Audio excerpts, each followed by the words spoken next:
चलिए class start करते हैं। पहला टॉपिक है बिड और से। जो लाइंस खत्म होंगी कहना, कह दो, वो टॉपिक्स को खत्म करने के लिए लगेगा बिड और से। जैसे उनको क्लास में आने के लिए बोल दो, या फिर उनको क्लास में आने के लिए कहो, उनको खाना खाने के लिए बोल दो, या फिर उनको खाना खाने के लिए कह दो। मैंने कल भी आप लोगों को एक बात बताई थी कि सिर्फ हमेशा आईडी पे काम नहीं करेंगे, उसकी सेंस पे काम करेंगे। जहां पे बात होगी कहने की, बोलने की, तो वहां पे लगेगा बिड और से। अब बिड और से दोनों का मतलब ही होता है, एक वर्ड्स के कई सारे मीनिंग है, ये भी मैंने आप लोगों को बता ही दिया था कल ही। और ये जो टॉपिक है बिड और से, बिड लगता है जब हम लोग किसी टॉपिक को गुस्से में बोलते हैं, एक टोन में बोलते हैं, नेगेटिव एटीट्यूड के साथ बोलते हैं, तो उन सारे टॉपिक्स के लिए लगेगा बिड। जैसे मान लो मैंने अपने घर में एक पार्टी अरेंज करी और मुझे ये इंसान बिल्कुल अच्छा नहीं लगता, अब मैं अपने घर वालों से कह दूं उसे यहां से भगा दो। तो जब हम लोग किसी को गुस्से में, एंग्रीनेस में और पोलाइटली ना हो करके उसके लिए बात की जाए, तो वहां पे लगेगा बिड। बिड का यूज किया जाता है गुस्से वाले सेंस के अंदर, और से का यूज किया जाता है पोलाइटली और रिक्वेस्ट वाली लाइंस के अंदर। यहां तक आप लोगों को क्लियर हो गया होगा। अब इसकी जो रूल्स होंगे, इसकी जो लाइंस होंगे, उसको बनाएंगे कैसे हम लोग? पहले स्टार्टिंग में बिड या से में से ही किसी एक को लेकर आएंगे। अब लाइन बताएगी कि हम बिड लेकर आए या से। अगर आप किसी को पोलाइटली बोल रहे हो, रिस्पेक्टली बोल रहे हो, तो से लगा देना, और अगर गुस्से में बात कर रहे हो तो बिड लगा देना। ये दोनों में फर्क है, लेकिन स्टार्टिंग में बिड और से दोनों में से कोई एक लगेगा अकॉर्डिंग टू लाइन। उसके बाद लगेगा ऑब्जेक्टिव केस, जैसे ही का हिम, तो हिम ऑब्जेक्टिव केस हो गया, शी का हर ऑब्जेक्टिव केस हो गया, दे का देम ऑब्जेक्टिव केस हो गया। तो पहले लगेगा बिड और से में से कुछ भी एक, उसके बाद ऑब्जेक्टिव केस। प्रोनाउन टेबल आप लोगों को पता होगी। उसके बाद लगेगी वर्ड की फर्स्ट फॉर्म, और उसके बाद ऑब्जेक्ट। पहला रूल या तो ऐसे बना लेना, या फिर मैं इसको दोबारा बता देता हूं, इसको एक तरीके से और भी बना सकते हैं। पहले बिड या से में से कुछ भी एक आ जाएगा, जो मैंने अभी बताया था। उसके बाद ऑब्जेक्टिव केस, जो मैंने अभी बताया था, जैसे हिम हो गया, देम हो गया, मी हो गया। उसके बाद में टू, टीओ। उसके बाद वर्ड की फर्स्ट फॉर्म, और उसके बाद ऑब्जेक्ट। ये दो रूल है, दोनों में से कोई भी एक को यूज करके आप लोग अपना काम कर सकते हो, दोनों सही है।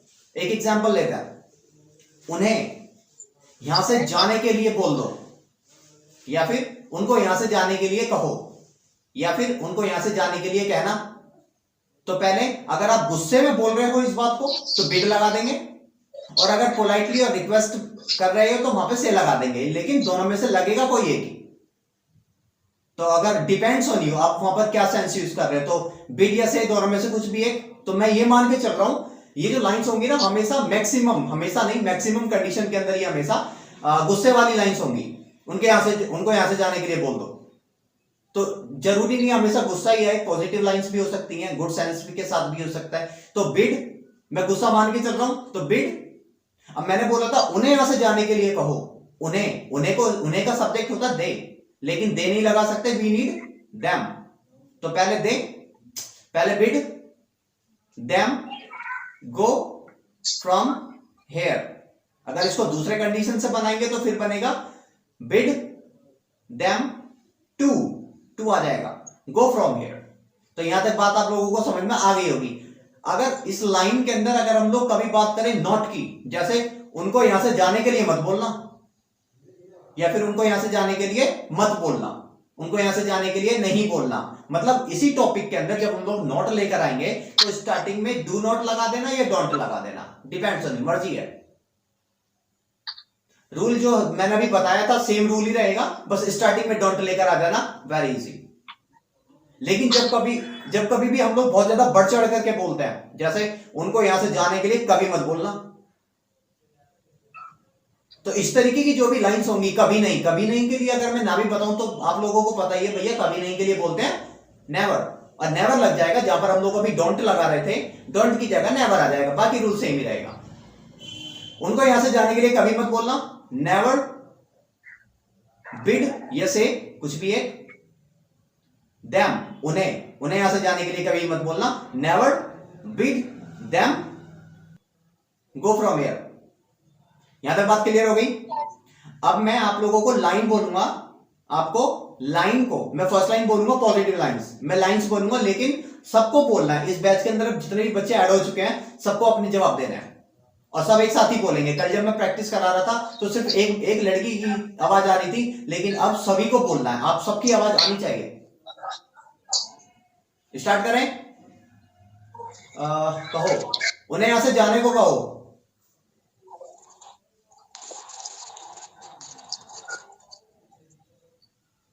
Say them to go there, go here, go from here. Go from here. मुझसे इंग्लिश बोलने के लिए कहो। Repeat it, sir. मुझसे इंग्लिश बोलने के लिए कहो। Say me to speak English.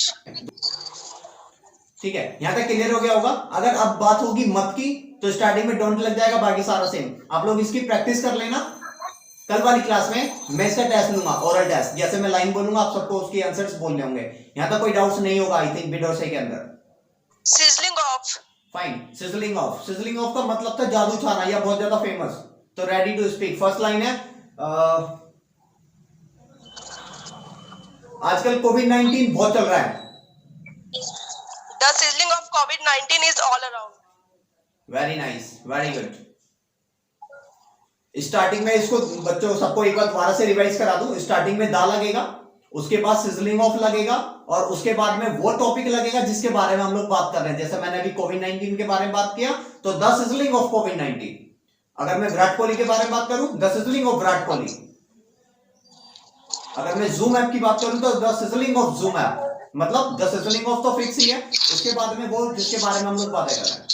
दोबारा स्टार्ट करते हैं, लाइंस बोलूंगा, जल्दी जल्दी जवाब देना। आजकल जूम ऐप का बड़ा नाम हो रहा है। सर रिपीट करना। आजकल जूम ऐप, जहां पर आप लोगों की क्लासेस चल रही हैं, आजकल जूम ऐप बड़ा यूज किया जा रहा है। The sizzling of बोलो all बोलो। around the world. The sizzling of Zoom app is all around the world. ठीक है। By and by and slowly slowly. तो बाय एंड बाय लग रहा था हमारा उस टॉपिक के अंदर जहां पे डिस्टेंस कवर नहीं होगा, और स्लोली स्लोली लग रहा था हमारा वहां पे जहां पे डिस्टेंस कवर होगा। मैं धीरे धीरे आप लोगों को इंग्लिश सिखा रहा हूं। You teach English slowly, slowly. Line है, मैं आपको धीरे धीरे इंग्लिश सिखा रहा हूं। मैं I am teaching you English by and by. अब मेरे सारे दोस्त धीरे धीरे कॉलेज जा रहे हैं। My all friends go to college slowly, slowly. My all friends are going to college slowly slowly। ठीक है। जब लाइन रहा रही पे खत्म होती है ना तो आप लोगों को पता है भाई इसे मार लगता है। क्लियर? Yes, sir. चले आगे चलते हैं। Next topic, no need to को हम लोग 3 अलग अलग तरीके से बना सकते थे। राइट। तो मैं लाइंस बोलूंगा, आप लोग कैसे भी बनाना, लेकिन इंग्लिश स्पीकिंग के अंदर मैंने कल भी आप लोगों को क्लियर किया था कि जब हम लोग मतलब डायरेक्ट बात करेंगे इसके अंदर नो नीड टू से, तो वहां पर इट और देयर लगाने की जरूरत है नहीं, लेकिन अगर लगा देते हो तो वो भी गलत है नहीं, इट्स फाइन। चलिए, यहां आने की कोई जरूरत नहीं है। No need to come here. वहां जाने की जरूरत नहीं है। थोड़ा जल्दी जल्दी जवाब दो गाइस, एक्टिव रहो। No need to go there. मुझसे बात करने की जरूरत नहीं है। Sir, repeat. मुझसे बात करने की जरूरत नहीं है। No need to talk them. No need to talk to me. मुझसे। अच्छा, मुझसे। हाँ, अगर मैं कहता उनसे तब हम लोग दैम लगा सकते थे। राइट। नेक्स्ट टॉपिक है ईच एंड एवरीथिंग। मतलब सब कुछ, सारा कुछ, हर एक बात, सारी बात। मतलब जहां पर बात हो ओवरऑल की, वहां पे लगेगा ईच एंड एवरीथिंग। जैसे मैं जूम ऐप के बारे में सब कुछ जानता हूं, मैं अपने दोस्तों के बारे में सब कुछ जानता हूं, मैं अपनी मम्मी के बारे में सब कुछ जानता हूं। यानी जहां पर बात आ जाए सब कुछ, सारा कुछ, हर एक बात, सारी बात, वहां पे लगेगा ईच एंड एवरीथिंग। तो इसका जो रूल है, पहले लगेगा सब्जेक्ट। आप सभी को सब्जेक्ट समझ में आता है क्या होता है सब्जेक्ट? जैसे ही, शी, यू, वी, दे, मतलब कौन काम कर रहा है। तो सब्जेक्ट आएगा स्टार्टिंग में, उसके बाद में आएगा पहले सब्जेक्ट, फिर नो, KNOW। ये जो नो वर्ड है ये अकॉर्डिंग टू टेंस चेंज होगा। अगर लाइन है पर खत्म होती है मतलब प्रेजेंट पे खत्म होती है, और सब्जेक्ट हमारा ही शी इट वन नेम है यानी सिंगुलर है, तो लगेगा नोज, KNOWS। और अगर सब्जेक्ट है हमारा प्लूरल और लाइन है पर ही खत्म हो रही है तो फिर लगेगा नो, वहां पर एस नहीं लगेगा, वहां लगेगा KNOW। तो प्रेजेंट की बात खत्म होती है। अगर पास्ट में जाते हैं तो न्यू हो जाएगा KNEW, फ्यूचर में जाते हैं तो विल नो हो जाएगा। तो पहले सब्जेक्ट, फिर नो या नो की ये फॉर्म्स जो मैंने अभी बताई हैं, फिर ईच एंड एवरीथिंग, फिर अबाउट, फिर वो जिसके बारे में बात हो रही है। अगर मैं आपसे कहूं कि मैं आपके बारे में सब कुछ जानता हूं, I know each and everything about you. आप मेरे बारे में सब कुछ जानते हो, you know each and everything about मी। अगर मैं कहूं कि वह कंप्यूटर के बारे में सब कुछ जानता है, तो ही, अब ही आ गया तो ही के साथ लगेगा नोज, एस लग जाएगा, तो ही knows each and everything about computer. Clear हो गया? मैं लाइन बोलूंगा, जवाब बोलना होगा सभी को। आप सभी मीन्स यू ऑल, आप सभी मेरे बारे में सब जानते हो, बताओ। We all know each and everything about yourself. About yourself, ठीक है, अबाउट योरसेल्फ भी सही है। देखो, आप सभी means you all know each and, लेकिन एंड नहीं बोलेंगे, एन बोलेंगे, ये बात मैंने आपको कल क्लियर करी थी। तो एंड हमें कभी नहीं बोलना है। So we all know each and everything about me. चलिए नेक्स्ट लाइन है, वह इंग्लिश के बारे में सब कुछ जानती है।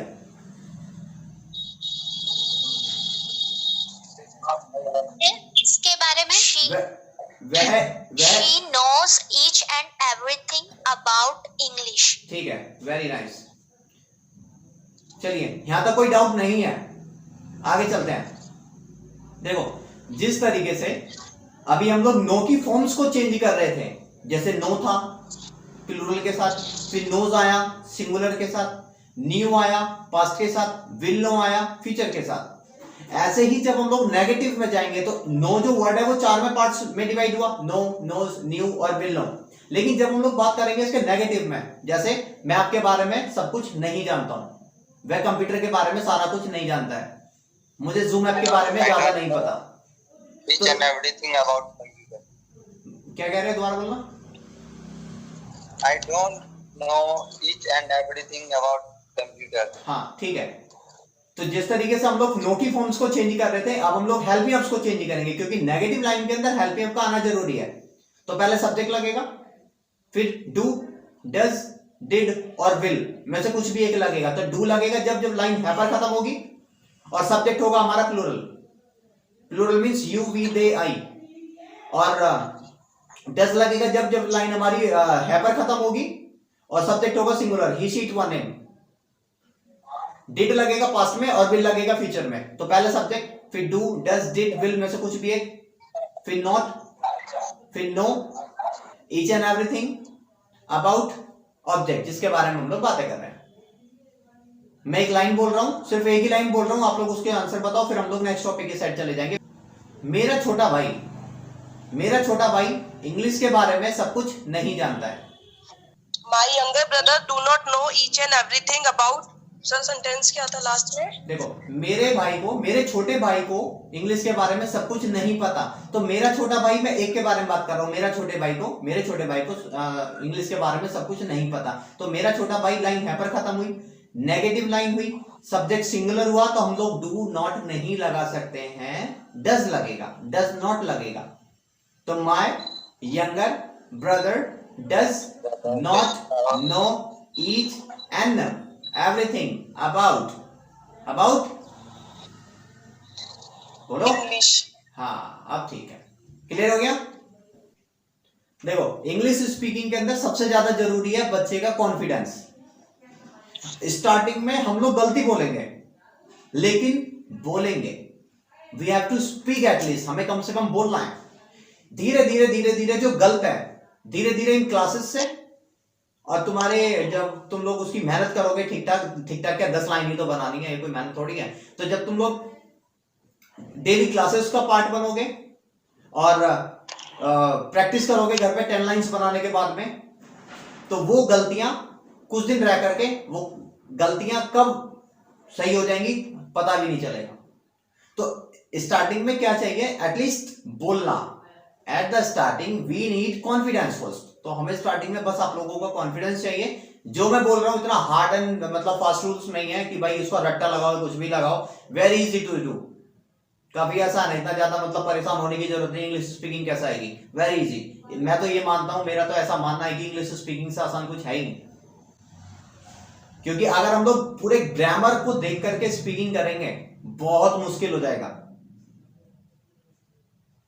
मैंने बहुत सारे बच्चों को देखा है या बहुत सारे टीचरों से मैं मिला हूं या बहुत सारे टीचरों को भी पढ़ाया भी है।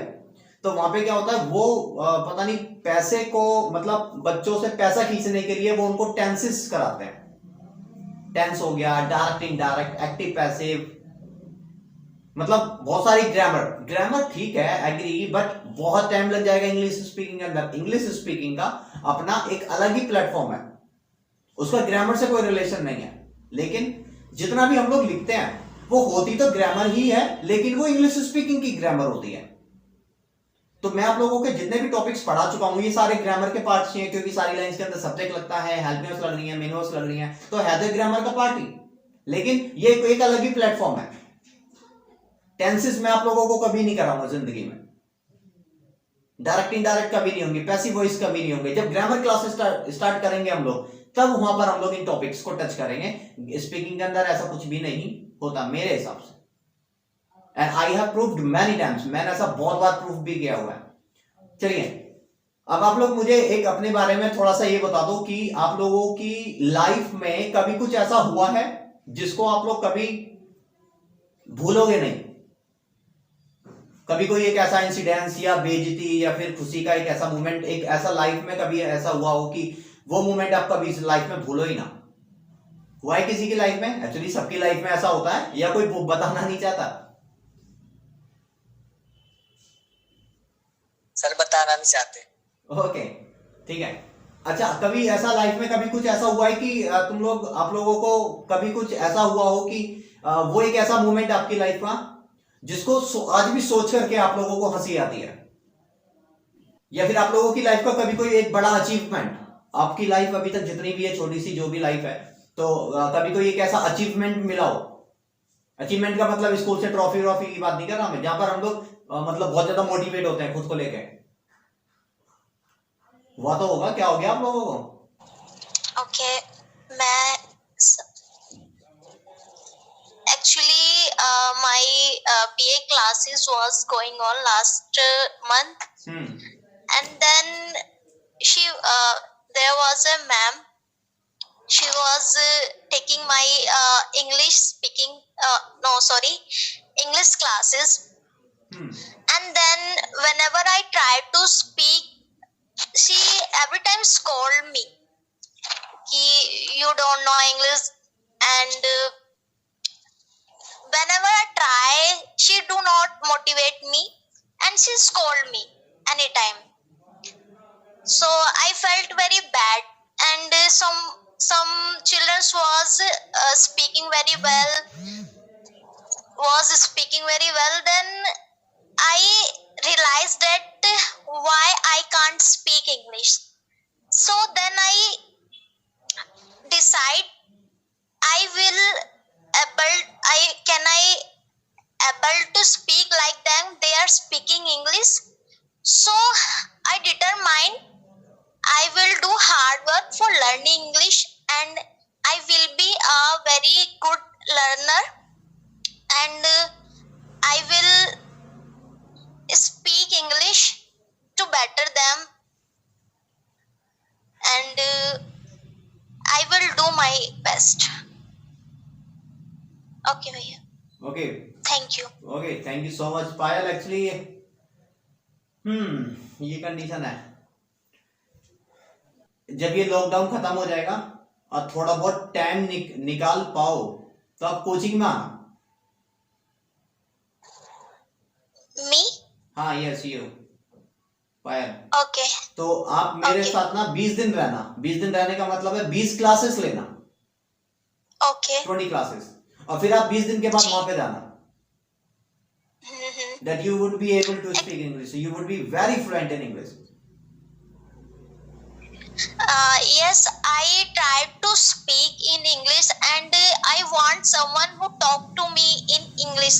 Sometimes my friends is taking English classes, and they are free of cost. And whenever I talk to her, I try to talk only in English. I talk with her 1 hours only without hesitation. Some was mistake, but I do not hesitate whenever I talk to with my friend into English. And I face the many types of problem while speaking, like as my mind has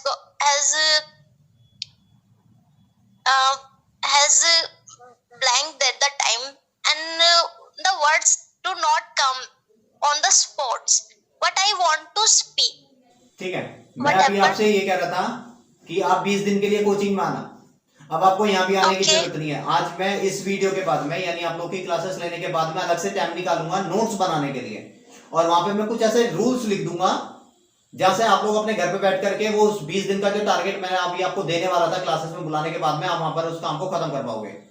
तो मैं अभी क्या करूंगा, आपकी class लेने के बाद में अपने जो बेसिक रूल्स हैं जहां पर आप अपने आप को बहुत ज्यादा स्ट्रॉन्ग कर पाओगे, तो उनको लिख करके कल वाली क्लास को कोई भी मिस मत करना। कल मैं वो सारे बेसिक रूल्स बताऊंगा आप लोगों को, जहां पर आप लोग अपनी इंग्लिश स्पीकिंग और रिटर्न और इंग्लिश से रिलेटेड जितनी भी प्रॉब्लम्स होंगी आप लोग अपने घर पर रह करके बिल्कुल ठीक कर सकते हो। कहीं पे भी कोई भी पैसा देने की जरूरत नहीं है। और इनकेस अगर कभी टाइम मिल जाए, जब लॉकडाउन खत्म हो जाए, तो आप बैच में आना, और मैं आपको 1 महीने का बैच कराऊंगा, फ्री ऑफ कॉस्ट होगा, जहां पर मैं ये प्रूफ करके दिखाऊंगा कि that yes we can do anything in life. ऐसा मैं अपने कोचिंग में बहुत बार कर चुका हूं। 15 दिन की क्लास, 20 दिन की क्लास में वो यहां से हमने फ्लुएंट निकाला है। और ऐसे भी बच्चे हैं जो यहां से एक बहुत अच्छी जगह प्लेस्ड हैं। कुछ बच्चे फॉरेन में प्लेस्ड हैं, कुछ बच्चे गूगल एडवर्ड्स में हैं, अमेजोन में हैं। तो एक अच्छी अचीवमेंट है हमारे पास, और जो बोला जाएगा अगर आप लोग उसको कर लेते हो, then everything is possible in the world. और कल वाली क्लास में मैं आप लोगों को स्कोप भी बताऊंगा कि इंग्लिश के अंदर क्या क्या स्कोप है। इंग्लिश स्पीकिंग का मतलब सिर्फ ये नहीं है कि हम लोग बस इंग्लिश बोल रहे हैं। इंग्लिश स्पीकिंग के अंदर बहुत बड़ी बड़ी जॉब भी हैं जो नजर नहीं आती हैं, साइलेंट मोड पर रहती हैं, बहुत कम वैकेंसीज होती हैं, लेकिन वो इंग्लिश स्पीकिंग नहीं मांगते, वो गुड कम्युनिकेशन नहीं मांगते, वो फ्लुएंट इन इंग्लिश मांगते हैं। सो ये थोड़ा सा स्कोप है जहां पर मैं आज रूल्स लिख दूंगा। रूल्स तो मेरे लिखे हुए हैं, लेकिन पता नहीं सामान सारा ऐसे इधर उधर फैला हुआ है, तो मैं ढूंढ करके उनको निकाल करके फिर अलग से कुछ और बना करके मैं आप लोगों को कल वाले इस बैच के अंदर कल आप लोगों को शेयर करूंगा कि हाँ बहुत बड़ा स्कोप है, किसी भी जॉब को करने की जरूरत नहीं है, इतना बड़ा स्कोप है इसके अंदर। और भैया एक छोटी सी प्रॉब्लम आ रहा है।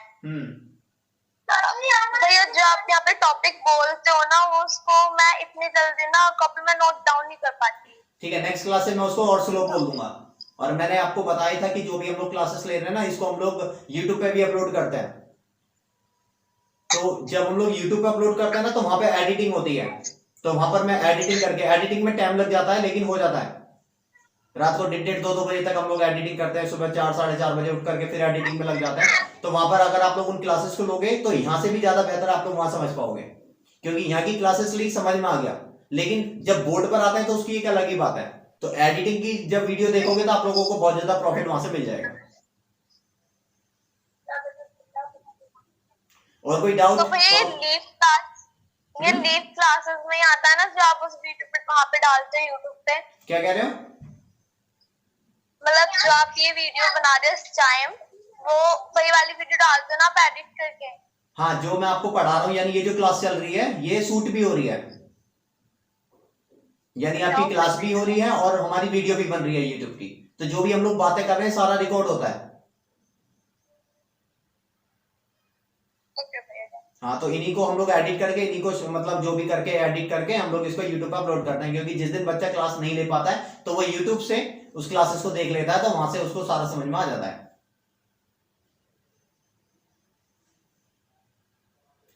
और कोई डाउट किसी के?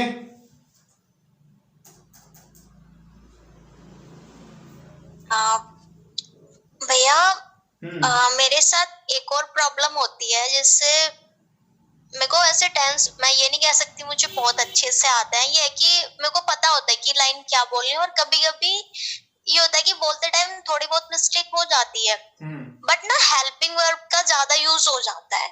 ठीक है, you do one thing on daily बहुत- बेसिस। आप एक काम करो, डेली डेली बेसिस पे आप अपना फोन लो, उसको रिकॉर्डिंग पे लगाओ, वॉइस रिकॉर्डिंग पे। आप कोई भी टॉपिक ले लो Okay. अपनी मर्जी से, पेन ले लिया, सैनिटाइजर ले लिया, मोबाइल ले लिया, लैपटॉप ले लिया, मतलब कुछ भी टॉपिक ले लो, 3 टॉपिक ले लो। ओके एक टॉपिक पर 20 सेकंड बोलना है। You have to speak for 20 seconds. एक टॉपिक पर 20 सेकंड बोलना है, मतलब 3 टॉपिक हो गए, 60 सेकंड हो गए, 1 मिनट। तो 1 मिनट की आपको रिकॉर्डिंग करनी है। अपनी वॉइस को रिकॉर्ड करो एक मिनट के लिए 3 अलग अलग टॉपिक के साथ। एक मोबाइल हो गया, मतलब कुछ भी अलग अलग टॉपिक ले लेना जिस पे लगता है कि आप उस पर बोल सकते हो। तो 3 अलग अलग टॉपिक पर सिर्फ 1 मिनट तक बोलना है, 20-20 सेकंड बोलना है, इससे ज्यादा नहीं। अब इसके बाद में क्या करना है, जब आपने 1 मिनट की रिकॉर्डिंग कर ली है तो उस 1 मिनट की रिकॉर्डिंग को अब आप सुनो। तो जब आप सुनोगे ना, तो एक तो आपको हंसी आएगी कि भाई ऐसी वॉइस है मेरी।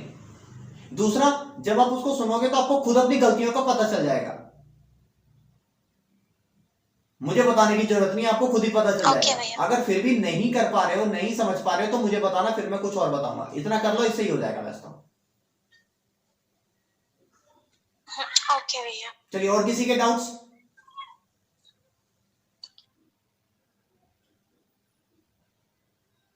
चलिए गाइस, आज की क्लास में यही ओवर कर रहा हूं।